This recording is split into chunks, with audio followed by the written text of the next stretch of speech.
ఈ నెల 23న జరిగే తమిళనాడు ఎన్నికలకు ఒక ప్రత్యేకత ఉంది. తమిళనాడు చరిత్రలోనే తొలిసారి త్రిముఖ పోటీ జరగబోతోంది. కాగా ఆ మూడు పార్టీలు ద్రవిడ సిద్ధాంతాలు పునాదులుగా ఉన్న పార్టీలే కావటం విశేషం.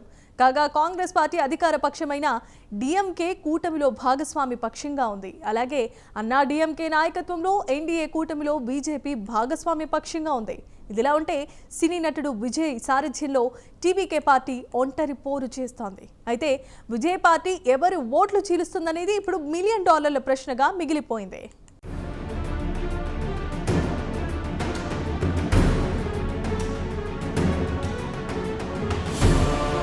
కొన్ని దశాబ్దాలుగా తమిళనాడు రాజకీయాలన్నీ రెండు ద్రవిడ పార్టీల చుట్టూనే తిరుగుతున్నాయి. ఇందులో ఒకటి డిఎంకే కాగా మరొకటి అన్నా డిఎంకే. 1977 వరకు తమిళనాడులో డిఎంకే హవా నడిచింది. 1977 తర్వాత సినీ నటుడు ఎంజి రామచంద్రన్ సారథ్యంలోని అన్నా డిఎంకే తమిళనాడు రాజకీయాలను శాసించింది. కాగా ఎంజీఆర్ మరణం తర్వాత కొంతకాలం జయలలిత తమిళనాడు రాజకీయాలకు కేంద్ర బిందువుగా మారారు. కాగా జయలలిత మరణం తర్వాత అన్నా డిఎంకే చీలికలు పేలికలయ్యింది. అయితే కిందటిసారి ఎన్నికల్లో డిఎంకే అధికారంలోకి వచ్చింది. అనేక సంవత్సరాల తర్వాత తమిళనాడులో డిఎంకే అధికారంలోకి వచ్చింది. స్థూలంగా ఇది తమిళనాడులో రెండు ద్రవిడ పార్టీల కథ.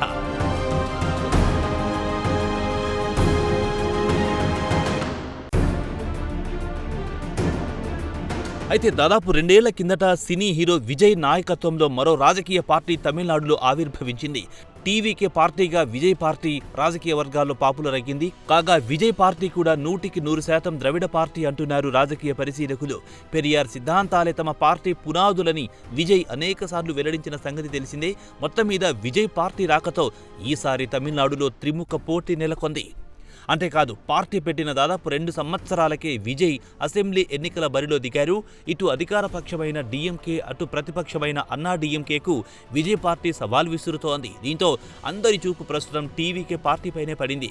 ఎన్నికలంటే సహజంగా పొత్తులుంటాయి. కొత్త పార్టీ అయితే ఇతర పార్టీలతో పొత్తుల కోసం ఎక్కువగా తాపత్రయపడుతుంటాయి. దీంతో టీవీకే పార్టీ ఎవరితో పొత్తు పెట్టుకుందన్న ప్రశ్న కొంతకాలం తమిళనాడు రాజకీయాల్లో హాట్ టాపిక్గా మారింది.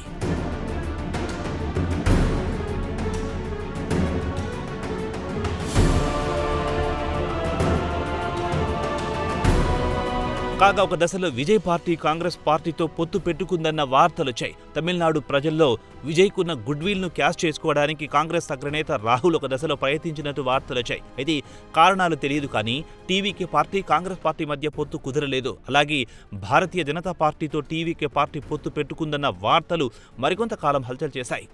అయితే ఇక్కడ విషయం గమనించాలి. కరూర్ తొక్కిసలాట ఘటన నేపథ్యంలో విజయ్ను తమిళనాడులోని దాదాపు అన్ని పార్టీలు జనం ముందు దోషిగా నిలబెట్టడానికి ప్రయత్నించాయి. అయితే ఒక బీజేపీ మాత్రం విజయ్కు అండగా నిలిచింది. అంతేకాదు కరూర్ తొక్కిసలాట ఘటనకు ముఖ్యమంత్రి ఎంకే స్టాలిన్ నాయకత్వంలోని తమిళనాడు సర్కారే బాధ్యత వహించాలని భారతీయ జనతా పార్టీ నాయకులు బహిరంగంగా ఆరోపించారు.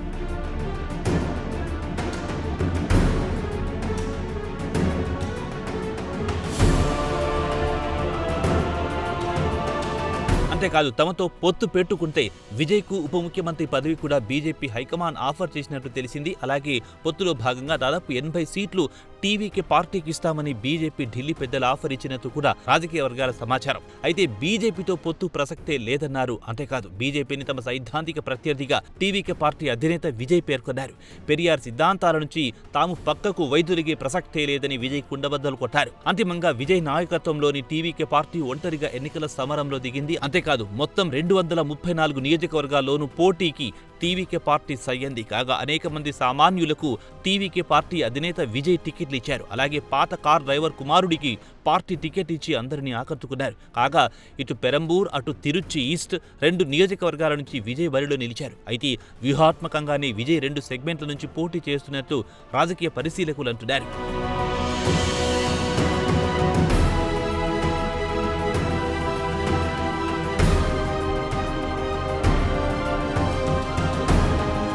ఎన్డీఏ కూటమికి విపక్ష పార్టీ అయిన అన్నా డిఎంకే నాయకత్వం వహిస్తోంది.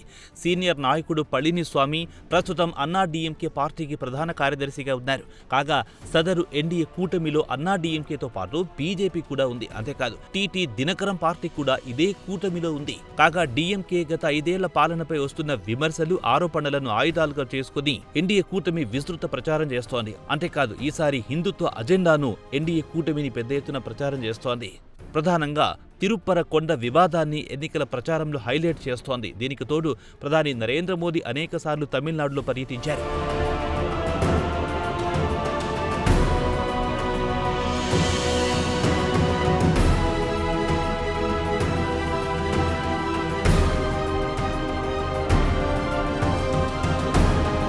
డీఎంకే సర్కార్ పాలనలో హిందుత్వానికి పెను ప్రమాదం ఏర్పడిందన్న సంకేతాలిచ్చారు. అంతేకాదు ఎన్నికల ప్రచారం సందర్భంగా అనేక ఆలయాలను ఆయన సందర్శించారు. మొత్తం మీద హిందూ ఓట్ బ్యాంక్ పోలరైజేషన్పై ప్రధాని నరేంద్ర మోదీ ప్రత్యేక దృష్టి పెట్టారు.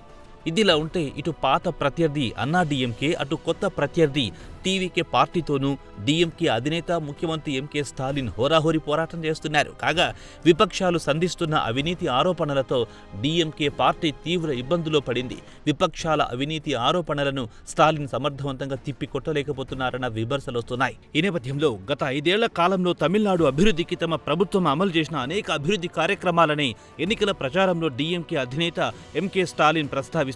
అంతేకాదు సదరు అభివృద్ధి కార్యక్రమాలే తమను గెలిపిస్తాయన్న భరోసాతో ఉన్నారు స్టాలిన్. ఇదిలా ఉంటే గత 5 ఏళ్ల కాలంలో నిరుద్యోగ యువతకు డీఎంకే సర్కార్ జాబ్ మేళాలు నిర్వహించింది. అలాగే +2 చదువుతున్న అమ్మాయిలకు స్కూటీలు అందజేసింది. అంతేకాదు చదువుకుంటున్న యువతకు ల్యాప్టాప్లు అందజేసింది. ఇవన్నీ తమకు ప్లస్ పాయింట్లేనని డీఎంకే పార్టీ భావిస్తోంది. ఇక్కడో మెలిక ఉంది. విజయ్ పార్టీ పోటీ చేయడం వల్ల ప్రభుత్వ వ్యతిరేక ఓట్లు చీలిపోతాయని డీఎంకే భావిస్తోంది. ఫలితంగా తమదే గెలుపు అని డీఎంకే నాయకులు లెక్కలు వేసుకుంటున్నారు. ఏదేమైనా ఈసారి తమిళనాడులో హోరాహోరీ పోటీ జరుగుతోంది.